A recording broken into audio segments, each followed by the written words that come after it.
guys আমি এতিয়া যাই আছোঁ বাক্সাত যাব ওলাইছোঁ আকৌ পাৰোঁ মই এতিয়া নাৱৰচকৰ গেলি যাম নাৱৰচকৰ পৰা বেটাৰী ৰিক্সাত যাম বন্দিবাৰীলৈকে তাৰে পিলম চ' ভিডিঅ'টো চাওক আপোনালোকে এতিয়া বেটাৰী ৰিক্সাত যাই আছোঁ তাৰপিছত বন্দিবাৰীলৈকে বেটাৰী ৰিক্সাত যাম তাৰ পৰা নলবাৰী গাড়ীত উঠিম নলবাৰী গাড়ীৰ পৰা আৰু কিবাকৈ যাই থাকিম তো চাওক ভিডিঅ'টো গোটেইখিনি প্ৰচেছ আমি কেনেকৈ যাওঁ বাক্সা জিলাখন বহুত ভাল লাগে বহুত সৌন্দৰ্য আছে তাত ত' বাক্সা যদি কোনোবা আছে কমেণ্ট কৰিব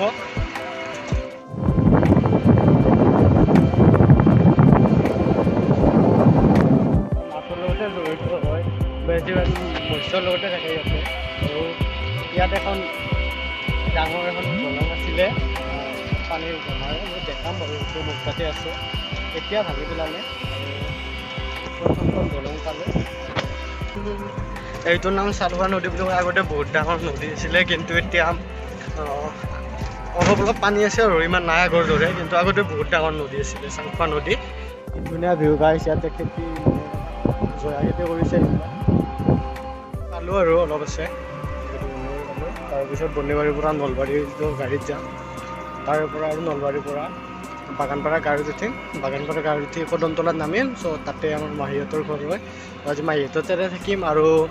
2 এদিনতে আৰু ভিডিঅ' আহি আছে তাতে বহুত আছে আৰু চৰক পূজাৰ ভিডিঅ' দিম বাৰু বহুতে কৈছে মোক চৰক পূজাৰ ভিডিঅ' বনাব চ' তাৰে এটা ভিডিঅ' বনাম আপোনালোকক দেখাম কেনেকৈ কৰা হয় চৰক পূজা এতিয়া যাই আছোঁ ফাইনেলি নলবাৰী লাইনৰ গাড়ীত উঠি গ'লোঁ এতিয়া নলবাৰী যাই আছোঁ তাৰে পৰা আগৰ পিনে যাম আৰু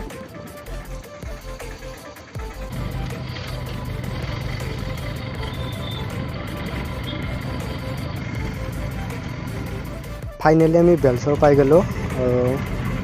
অলপ আগতে আছে বিল্লেশ্বৰ মন্দিৰ বেলশৰৰ এটা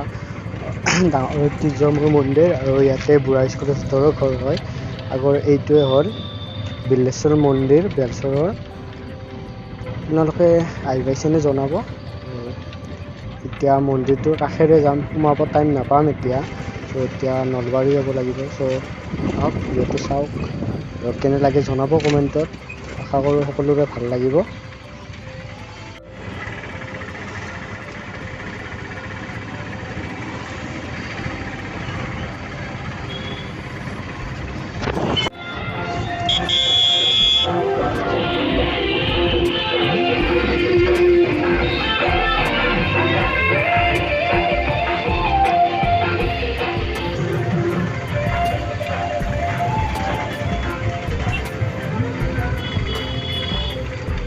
তো এয়া আমি নলবাৰী ষ্টেচন পাই গ'লোঁ আৰু ইয়াৰ পৰা বাগানপাৰা লাইনৰ গাড়ীত যাব লাগিব ইয়াৰ পৰা বেটাৰী ৰিক্সাত যাম গণেশ মন্দিৰলৈকে তাৰ পৰা বাগানপাৰা গাড়ীত যাম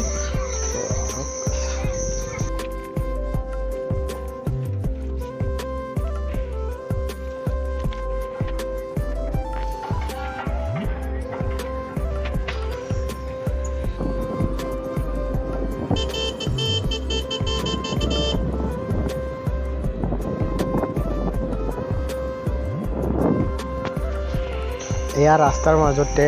বিভিন্ন ধৰণৰ গছপুলি বা ফুল আদি সকলো ধৰণৰ গছ গছনি মানে ৰোপণ কৰা হৈছে আৰু ধুনীয়া এটা সৌন্দৰ্যৰ মাজেৰে আমি আগমন কৰি আছোঁ আৰু আগলৈকে যাই কি দেখোঁ চাওঁ আহক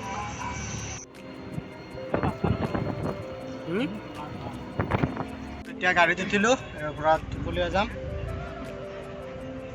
গাড়ীৰ পৰা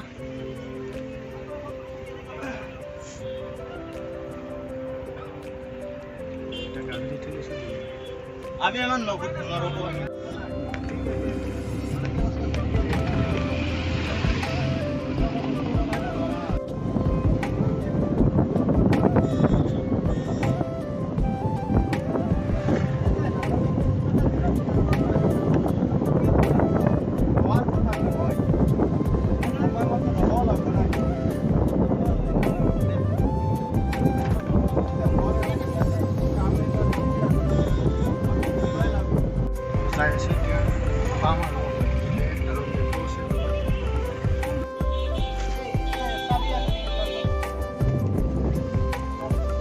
হেল্ল' গাইজ পলাল সকলোকে ধন্যবাদ জনালোঁ ভিডিঅ'টো চোৱাৰ কাৰণে আৰু 2-1 দিনতে নতুন ভিডিঅ' এটা দি আছোঁ চাব